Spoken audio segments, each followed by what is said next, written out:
다 같이 주악에 맞춰 묵상기도 하심으로 부활주일 예배를 하나님께 드리도록 하겠습니다. 묵상기도 하겠습니다.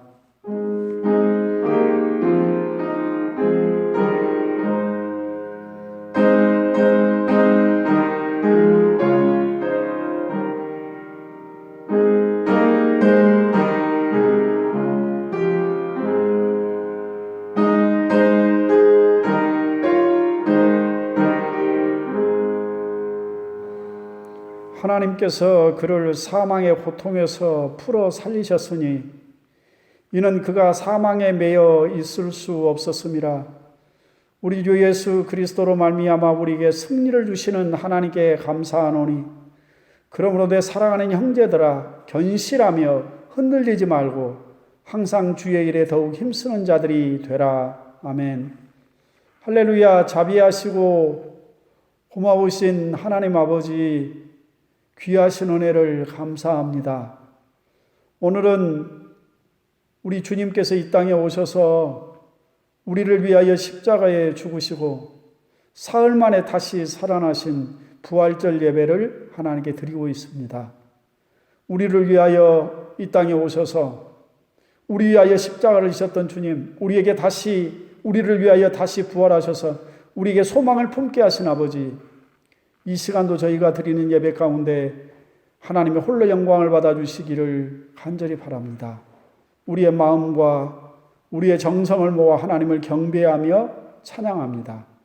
저희가 드리는 예배가 하나님을 기쁘시게 해드리는 예배가 되기를 소원하며 저희 가운데 오신 성령께서 우리의 마음을 움직이셔서 하나님의 큰 은혜를 받는 귀한 시간 되어지게 하옵소서. 이 예배가 주님 앞에 있기를 원하며 예수님의 이름으로 감사드리고 간절히 기도 올립니다. 아멘.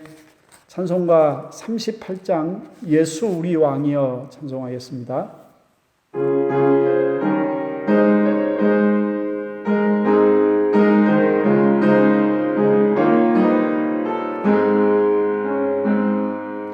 예수 우리 왕이여 이곳에 오셔서 우리가 왕께 드리는 영광을 받아 주소서.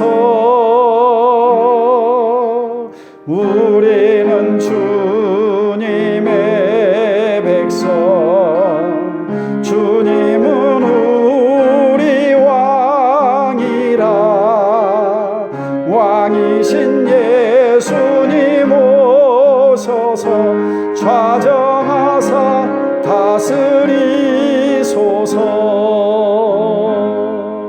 예수 우리 주시여 이곳에 오셔서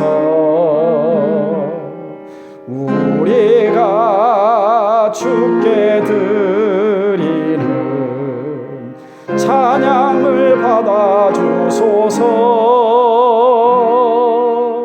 우리는 주님의 종들, 주님은 우리 주시라.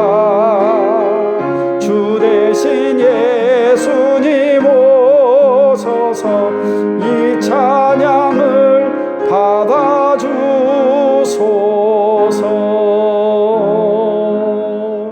아멘. 사도신경으로 우리의 신앙을 고백하겠습니다.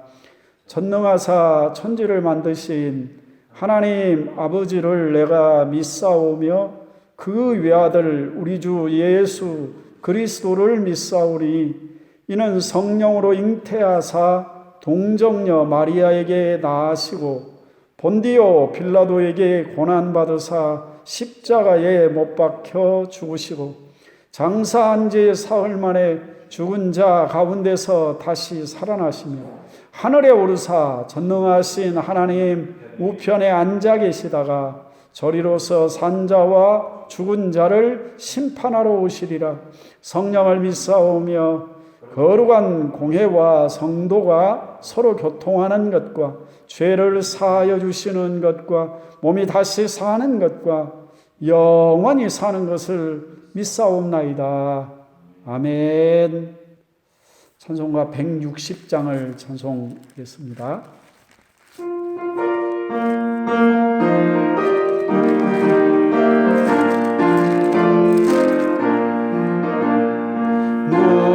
무덤에 머물러 예수 내 구주 새벽 기다렸네 예수 내 주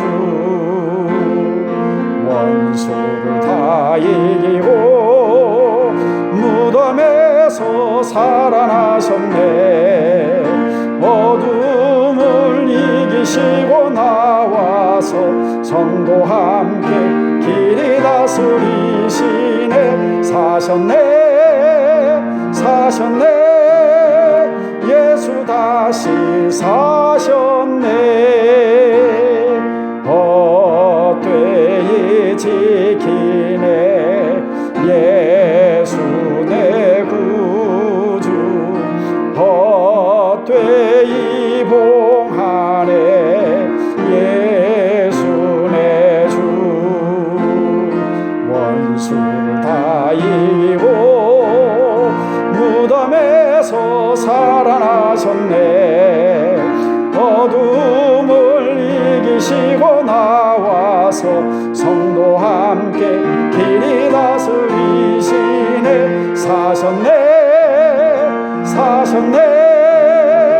예수 다시 사셨네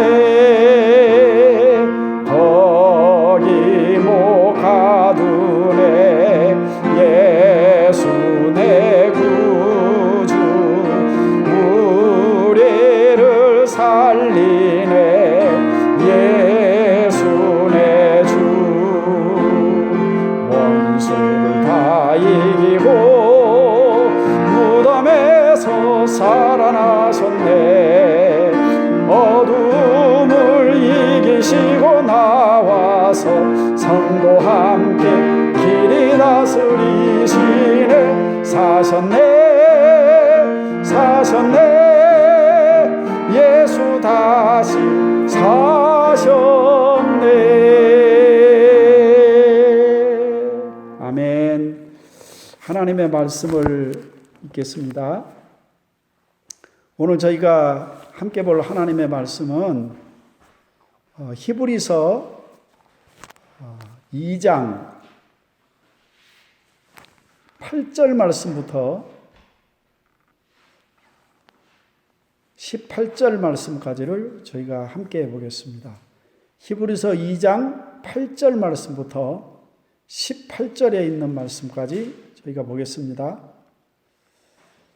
만물을 그 발 아래에 복종하게 하셨느니라 하였으니 만물로 그에게 복종하게 하였은즉 복종하지 않은 것이 하나도 없어야겠으나 지금은 우리가 만물이 아직 그에게 복종하고 있는 것을 보지 못하고 오직 우리가 천사들보다 잠시 동안 못하게 하심을 입은 자 곧 죽음의 고난을 받으심으로 말미암아 영광과 존귀로 관을 쓰신 예수를 보니 이를 행하심은 하나님의 은혜로 말미암아 모든 사람을 위하여 죽음을 맛보려 하심이라. 그러므로 만물이 그를 위하고 또한 그로 말미암은 이가 많은 아들들을 이끌어 영광에 들어가게 하시는 일에 그들의 구원의 창시자를 고난을 통하여 온전하게 하심이 합당하도다. 거룩하게 하시는 이와 거룩함을 입은 자들이 다 한 근원에서 난지라.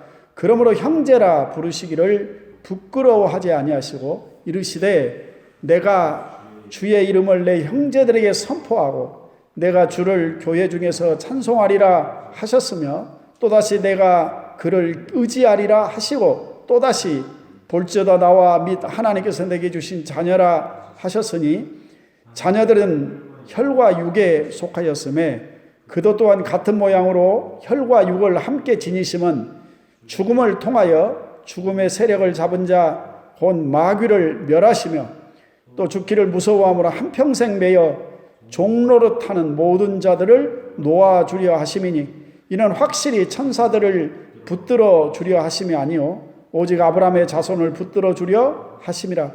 그러므로 그가 범사의 형제들과 같이 되심이 마땅하도다. 이는 하나님의 일에 자비하고 신실한 대제사장이 되어 백성의 죄를 속량하려 하심이라.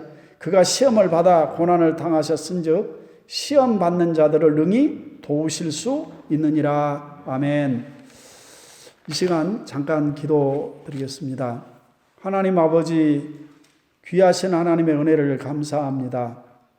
저희가 부활주일 영상 예배를 드리면서 이 시간 아버지 하나님, 저희가 하나님의 말씀을 함께 나누고자 합니다. 성령님께서 우리에게 듣는 귀를 열어주시고 깨닫는 마음을 주시고 또 연약한 종이 하나님의 말씀을 전할 때 하나님의 말씀을 말씀으로 바로 전할 수 있도록 성령님께서 친히 인도해 주시기를 간절히 바랍니다. 저희가 드리는 예배가 하나님 앞에 연락되어지며 귀한 은혜의 시간이 되도록 우리에게 복을 내려 주옵소서. 예수님의 이름으로 감사드리며 간절히 기도 올립니다. 아멘. 성도들과 함께 이 시간 부활의 사실이 주는 은혜라는 그런 제목으로 우리가 함께 말씀을 좀 나누도록 그렇게 하겠습니다. 사랑하는 성도 여러분, 우리가 예수님이 어떤 분이신가를 아는 것은 우리에게 굉장히 중요합니다. 예수님을 믿는다는 것은 어쩌다 필요할 때 찾는 점쟁이나 무당이나 우상이 아닙니다. 예수님을 믿으면서 우상처럼 믿는 사람들이 있습니다. 요즘 마음도 심란한데 교회나 한번 가볼까? 그렇게 생각하면 그것은 우상처럼 믿는 것입니다. 예수님을 믿는 것은 그렇게 믿는 것이 아닙니다. 한번 믿었으면 일평생 끝까지 신뢰하고 가는 것입니다. 어쩌다 생각이 나서 마음이 심란해서 찾는 것이 아닙니다. 예수님을 믿는 기독교는 그런 것이 아닙니다. 시작하면 끝장을 보는 것입니다. 저 일본 사람들처럼 오전에 교회 가고 오후에 신사에 가서 종 한번 치고 또 불당에 가서 두 손 모으고 이것저것 하다 보면 뭔가 얻은 것이 있겠지. 이건 기독교의 신앙이 아닙니다. 그래서 기독교는 종교라고 하지 아니하고 신앙이라고 하는 것입니다. 내가 한번 예수님을 믿기로 작정을 했으면 이제는 끝장을 보겠다라는 생각을 해야 됩니다. 그렇다면 내가 평생 믿고 따르고 내 일생을 맡기고 의지해야 될 그분이 누구인가를 정확하고 분명하게 알아야 되는 것입니다. 내가 평생 믿고 따라야 될 그분이 누구인가를 제대로 알지 못하면 그 결국이 부끄러워지게 되어 있습니다. 신천지는 그들의 신앙의 대상을 이만희라고 생각을 했습니다. 그래서 그의 말은 하나님의 말씀인 것처럼 절대적인 권위로 그들에게 들려졌습니다.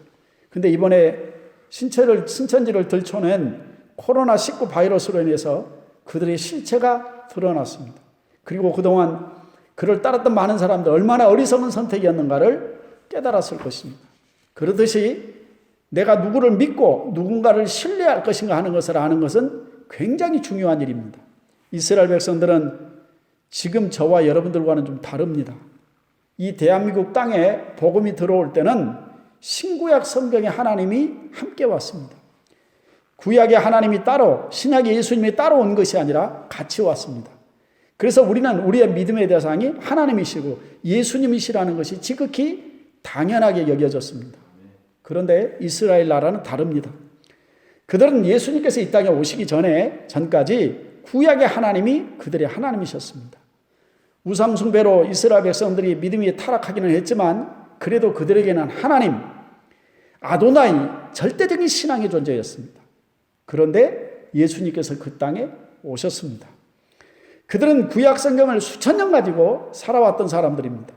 제가 늘 말씀을 드렸듯이 이스라엘 나라에는 백성들에게 신앙을 가르치는, 말씀을 드렸듯이 오늘날 교회로 말하면 목사와 같은 사람들이 있었습니다.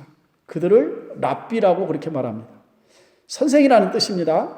사랑하는 성도 여러분, 가끔 우리가 다큐멘터리 같은 걸 보면 이스라엘 나라 사람 중에 머리에 빵떡 모자를 쓰고 검은 긴 옷을 입고 수염을 더부룩하게 기른 사람들 아마 보신 적이 있으실 겁니다. 때로는 경통이라고 해서 머리에 새까만 조그마한 통을 매달고 있기도 합니다. 그들이 바로 랍비들입니다. 이 유대 랍비의 역사는 굉장히 오래됐습니다. 유대 랍비 학교들 중에는 수천 년을 이어 내려온 학교들도 있습니다. 랍비들이 가르치는 것은 두 가지였는데 하나는 구약 성경을 가르쳤고 또 하나는 유대 민족의 지혜서라고 말하는 탈무드를 가르쳤습니다. 그래서 랍비들은 구약 성경을 거의 외우는 사람들입니다. 창세기부터 말라기서까지 구약 성경을 달달달 외운다시피 해야 랍비가 될 수 있습니다. 우리가 잘 아는 스데반 집사나 그리고 사도 바울이 명문 랍비 학교 출신이었다고 합니다. 그래서 이 랍비들은 백성들에게 이스라엘의 하나님 여호와, 사실 그들은 여호와라는 말을 절대 안 씁니다. 하나님을 일컬어서 아도나이 그렇게 불렀습니다. 아도나이란 말은 나의 주님이라는 그런 뜻입니다. 우리는 지금 나의 하나님 여호와 그러는데 유대 사회에서는 절대 용납할 수가 없는 것입니다.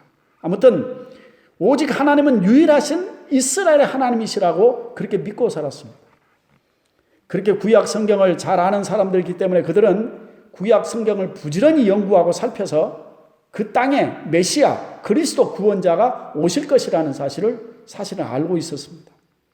그래서 예수님께서 그 땅에 오시지 않았습니까? 문제는 예수님의 메시아가 맞느냐, 예수님이 그리스도가 맞느냐는 것입니다.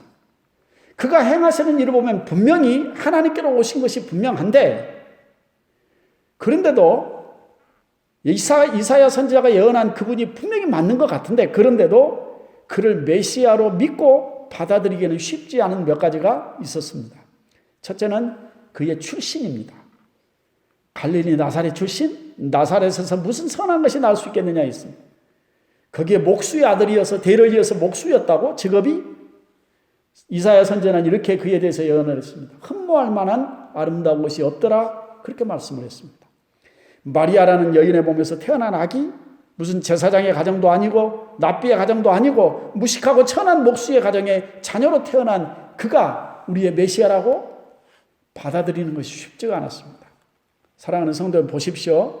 예수님보다 세례 요한의 인기가 훨씬 높았고 따르는 제자들도 엄청 많았다는 사실 여러분 아십니까? 그 이유 중에 하나가 있습니다. 세례 요한은 당시에 아주 존경받는 제사장 가문의 아들로 태어났습니다. 그래서 세례 요한이 요단강에서 세례를 베풀 때 많은 사람들이 세례 요한에게 나와서 구약 성경에 보내심하고 했던 그 메시아가 바로 세례 요한이 아닐까라고 그렇게 생각을 했습니다.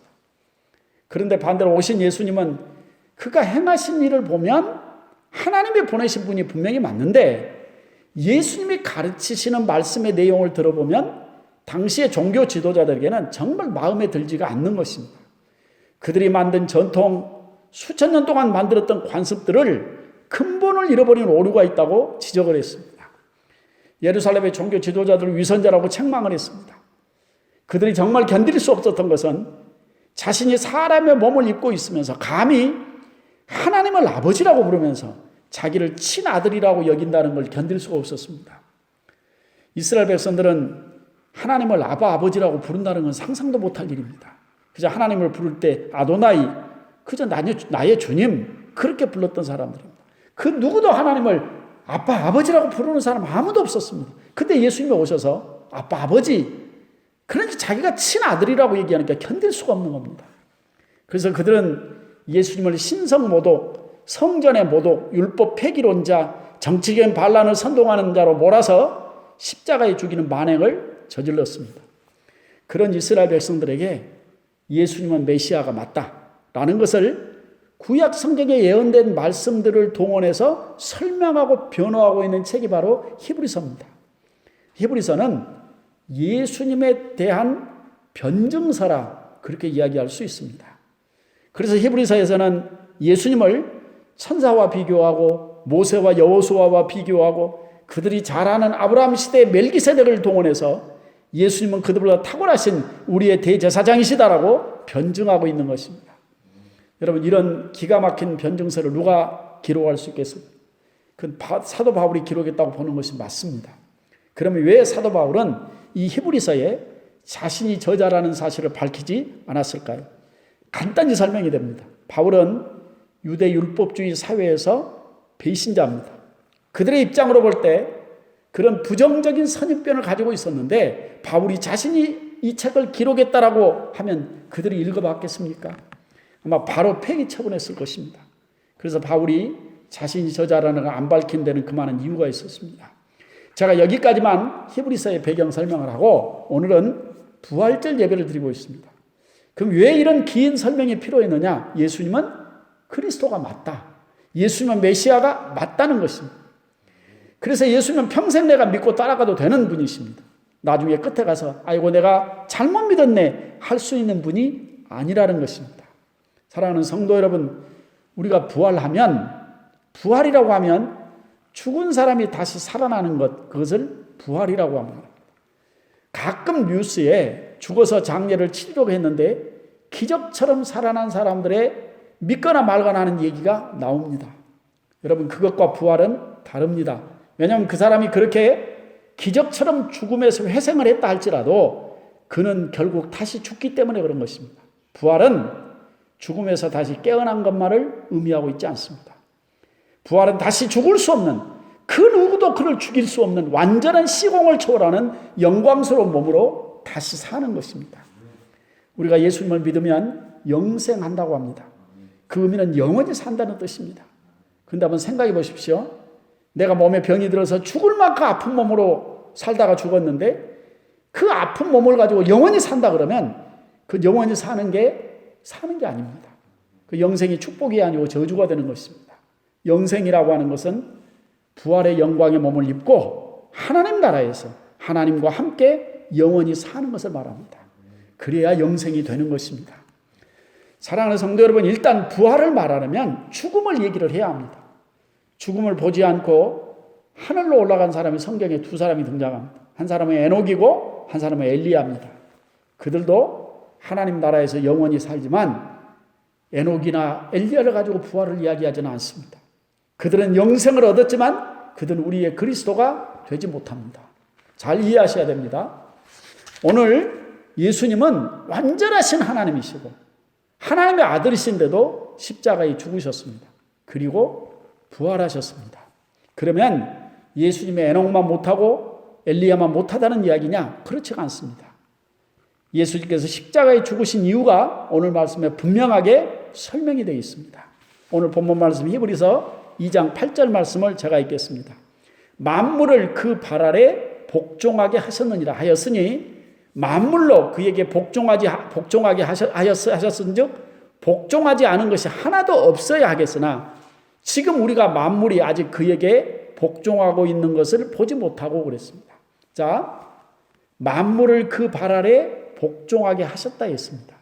실로 세상의 모든 만물은 왕 대신 예수 그리스도 앞에 복종하게 될 것입니다. 예수님은 세상의 구원자이시면서 아울러 심판자이시기 때문에 그렇습니다.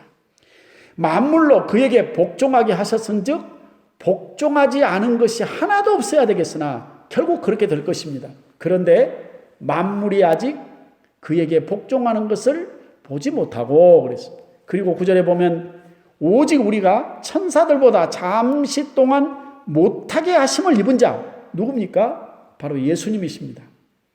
만약 천사가 그 영광의 모습을 이스라엘 백성들의 종교 지도자들에게 보여줬다고 한번 해봅시다. 그들은 천사 앞에 모두 엎드려서 굴복했을 겁니다. 어떤 명령을 내리든 그들은 순종했을 것입니다. 그런데 예수님이 오셔서 하나님의 능력을 보여주시는데도 불구하고 그들은 예수님 앞에 복종하지 않았습니다. 이유는 딱 하나, 우리와 똑같은 육신의 몸을 입고 오셨기 때문에 그렇습니다. 그러면 우리가 이렇게 한번 질문을 해볼 수 있습니다. 반문이 주어질 수 있습니다. 아니, 적어도 세상을 구원하실 메시아로 오셨다면 왜 그렇게 죽은 육신의 몸을 입고 와서 꼭 죽으셔야 됐느냐라는 얘기를 할 수 있습니다.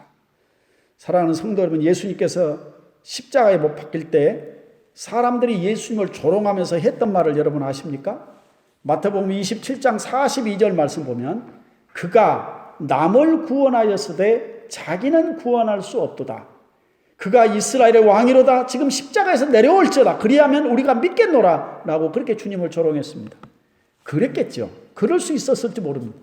십자가에서 예수님이 짜잔하고 내려와서 자기의 실력과 능력을 보여줬다면 많은 사람들이 감동을 받았을 것이고 예수님을 따를 수도 있습니다. 그런데 우리가 생각이 그러면 될 듯 싶습니다. 그러나 그것은 아버지가 원하시는 길이 아니었습니다. 오늘 9절 말씀에 보면 이런 말씀이 나옵니다.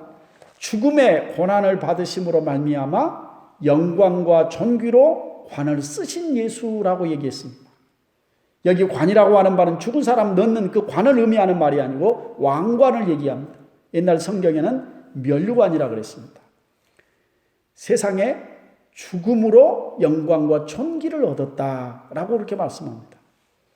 이게 세상의 논리로는 안 맞는 겁니다. 세상 사람들이 이렇게 말합니다. 개똥밭에 굴러도 이 생이 낫다. 죽는 것보다는 비참하게 살아도 사는 게 낫다는 얘기를 합니다. 그런데 예수님은 죽음으로 인해서 영광과 존귀를 얻으셨다라고 말씀합니다. 이를 행하시면, 그렇게 하시는 이유는 그 다음에 나옵니다. 9절에 하나님의 은혜로 말미암아 모든 사람을 위하여 죽음을 맛보려 하심이라 그랬습니다. 죽음을 맛본다는 것은 스스로 자원해서 그렇게 하셨다라는 그런 말씀입니다. 누구를 위하여? 모든 사람을 위하여 그랬습니다. 그리고 그것을 설명하는 것이 10절에 있는 말씀입니다. 어떻게 영광을 얻으셨습니까? 많은 아들들을 이끌어 영광에 들어가게 하셔서 그들의 구원의 창시자가 되셨다라고 그렇게 말씀합니다. 구원의 창시자라는 말은 이 세상 그 누구도 그런 일을 하신 분이 없으셨다라는 그런 뜻입니다.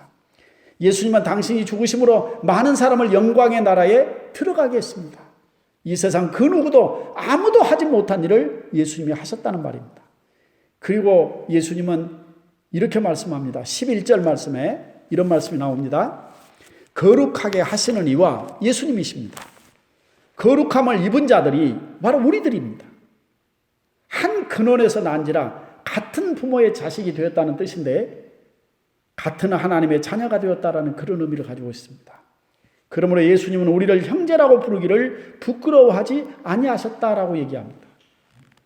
저와 여러분 모두가 예수님과 함께 한 분 하나님 아버지를 아버지라고 부르는 형제가 되었다는 것입니다. 예수님 당신이 우리를 그렇게 형제처럼 여기신다라는 그런 말씀입니다. 자, 이제 제가 14절, 15절 말씀을 읽겠습니다.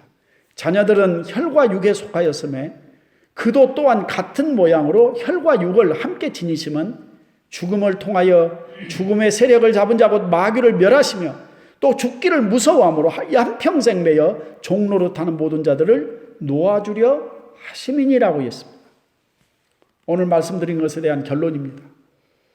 예수님은 그렇게 죽으셨는데 부활하셨습니다.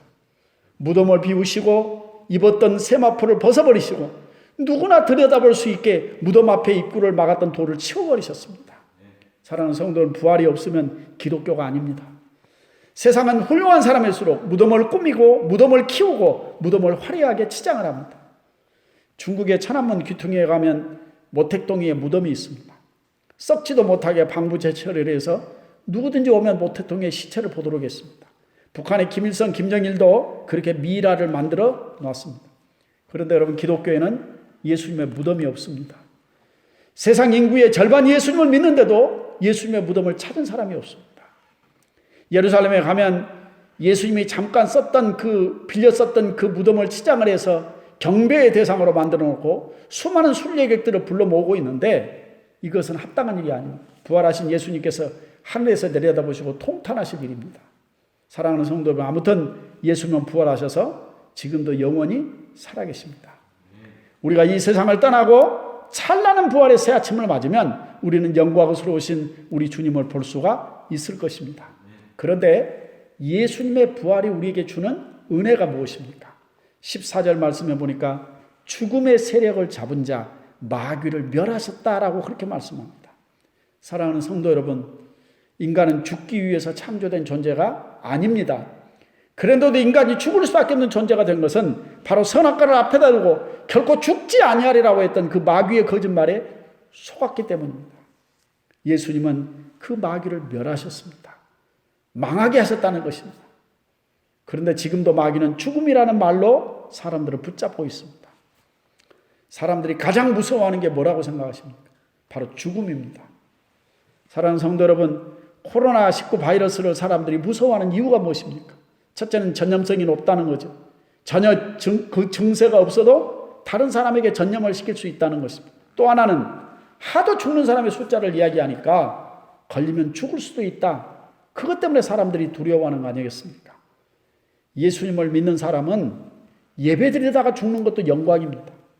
근데 혹시나 더 살고 싶어서 몸부림치는 사람들에게 내가 병을 옮겨줄까 봐 염려하고, 그렇게 해서 교회가 사람들에게 욕을 먹지는 않을까 염려해서 우리가 그런 거 아니겠습니까? 여기 15절 말씀에 또 죽기를 무서워함으로 일평생에 매워 종노릇하는 모든 자들을 놓아주려 하심이니라고 그렇게 말씀했습니다. 여러분, 우리가 얼마나 죽음이라는 그 단어에 매여서 사는지 여러분 아십니까? 우리나라 사람은 이 죽겠다는 말을 입에다 달고 삽니다. 좋아도 죽겠답니다. 배가 불러도 죽겠답니다. 행복해도 죽겠다고 얘기합니다. 아이고, 행복해서 죽겠어. 기뻐서 죽겠다고 합니다. 우스워 죽겠다고 합니다. 그만큼 사람들이 죽음을 의식하고 살아간다라는 그런 얘기입니다. 여러분, 소망이 없는 죽음, 영원한 심판만이 기다리는 그 죽음이라면 그 죽음은 우리에게 두려움이 맞는 겁니다. 아니, 당연히 두려워해야 됩니다. 그러나 부활은 그 심판의 죽음에서 벗어나는 것입니다. 다시 살아날 것이며 영원히 죽지 않는, 그 누구도 죽일 수 없는 영광의 몸을 입는 것이 바로 부활입니다. 예수님이 죽음으로 마귀를 멸하셨다는 것은 마귀가 예수님만 죽이면 된다라고 생각을 했는데, 그래서 이스라엘 종교 지도자들을 동원하고 본디오 빌라도를 동원하고 가룟 유다를 동원해서 예수님을 죽였는데 예수님이 부활해 버리신 것입니다. 다시는 죽음이 지배하지 못할 영광스러운 몸으로 부활해 버리셨습니다. 그래서 마귀는 더 이상 죽음을 가지고 공갈을 칠 수가 없게 되었다라는 그런 말씀입니다. 그리고 예수님 안에 있는 모든 성도들은 예수 그리스도의 그 부활을 믿고 나도 부활할 수 있다는 영생의 소망을 품게 되었다는 것입니다. 부활의 사실이 우리에게 주시는 은혜가 바로 그것입니다. 여러분, 죽음이 무섭지 않는 사람은 이 세상 그 어느 것도 두려울 것이 없는 것입니다. 그래서 그리스도인들은 순교를 영광으로 생각을 합니다. 그리고 죽음 이후에 영광스러운 부활이, 예수 그리스도 안에 있는 사람들은 죽음 이후에도 영광스러운 부활이 있다는 사실을 우리는 믿습니다. 그리고 그 부활의 그 아침을 우리는 기다리며 살아갑니다. 부활하신 예수님이 바로 우리를 기다리고 계실 것입니다. 기도하겠습니다. 참 좋으신 하나님 아버지, 부활이 없이 우리가 이 세상을 산다면, 죽음이 내 삶의 끝이라면 우리가 이 땅에 수고스러운 삶을 살 이유가 전혀 없습니다. 부활이 없다면 우리가 예수님을 위해서 이토록 헌신하고 봉사하고 희생할 이유가 전혀 없습니다. 끝까지 낙심하지 아니하고 그렇게 십자가의 길을 걸을 수 있는 것은 우리에게 부활이 있다는 사실을 믿기 때문입니다. 예수님이 부활하셔서 우리에게 영생의 소망을 주셨듯이 우리 또한 부활하게 될 줄로 확신합니다. 아버지, 예수님이 죽음을 통하여 죽음의 권세 잡은 자 마귀를 멸하시고 일평생 죽음에 매여 종노릇하는 우리를 살리시려 했다 했습니다. 사람들은 모두 다 죽음을 두려워합니다. 죽음을 입에 달고 살아가고 있습니다. 그 죽음이 영원한 심판의 죽음이 아니라 부활의 찬란한 영광을 바라보는 죽음이 될 수 있다면 결코 죽음은 우리를 지배하지 못합니다. 우리 주님께서 우리를 부르시는 그날에 다시 일어나 영광스러운 몸을 입고 주님을 만나게 될 줄로 믿습니다. 그 부활과 영생의 소망이 우리의 소망이 된 줄로 믿습니다. 이 소망을 주시는 주님을 찬양하며 하나님 홀로 영광을 받으시옵소서. 예수님의 이름으로 감사드리며 간절히 기도 올립니다. 아멘. 이 시간 찬송가 171장을 찬송을 드리겠습니다. 하나님의 독생자 예수 했습니다.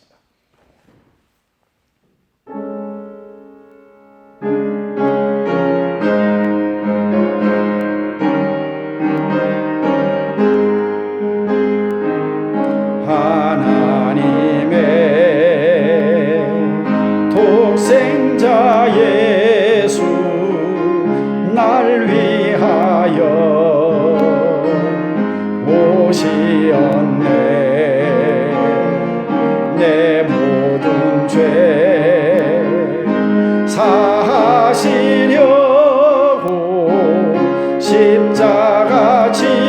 죽으셨으나 다시 사셨네. 살아계신 주 나의 참된 소망 두려움이 사라지네. 사랑의 주네 갈 길 인도하니 내 모든 삶의 기쁨 늘 충만하네. 3절 하겠습니다. 선한 싸움 다 마친 후에 우리 주님 배우리라. 사망 권세 다 물리치고 주님이 다스리니 영광 넘치네. 살아계신 주 나의 참된 소망 두려움이 사라지네. 사랑의 주네 갈 길 인도하니 내 모든 삶의 기쁨 늘 충만하니.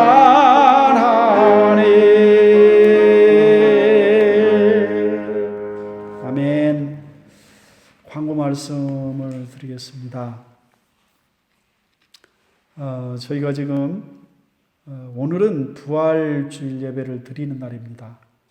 저희가 함께 모여서 연합으로 예배를 드리도록 그렇게 하겠습니다. 단 예배를 드리지 못하신, 교회 나오셔서 예배를 드리지 못하신 분들을 위해서 저기 영상으로도 여러분에게 예배를 드릴 수 있도록 좀 영상을 촬영을 했습니다. 부활의 소망이 사랑하는 성도들 가정에 넘치시기를 간절히 바랍니다. 한 가지만 더 광고를 드리면, 오늘 저희가 성찬 예식도 함께 드렸어야 되는데 코로나19 바이러스 예방 차원에서 성예식은 오늘 하지 않도록 그렇게 하겠습니다. 저희 지금 덕실에 사시는 김금님 어머니께서 소천하셔서 저희가 어제 가서 임종 예배를 드렸습니다.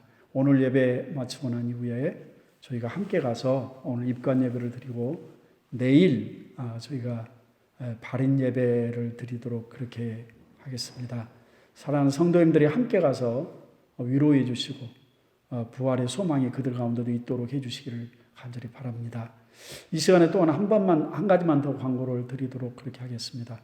우리 최경 선교사님이 13일자 비행기를 타고 들어오시려고 지금 체크했습니다.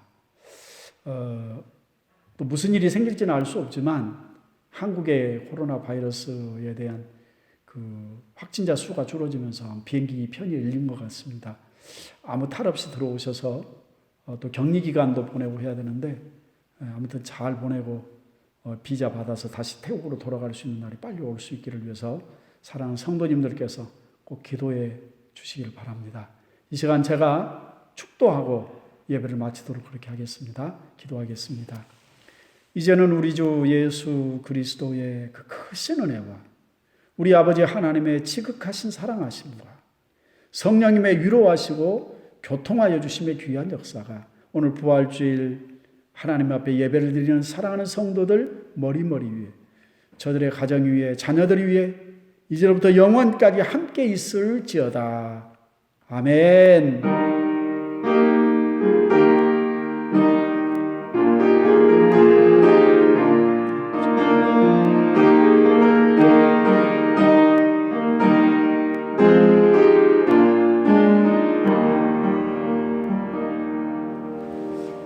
예배를 마쳤습니다. 수고하셨습니다.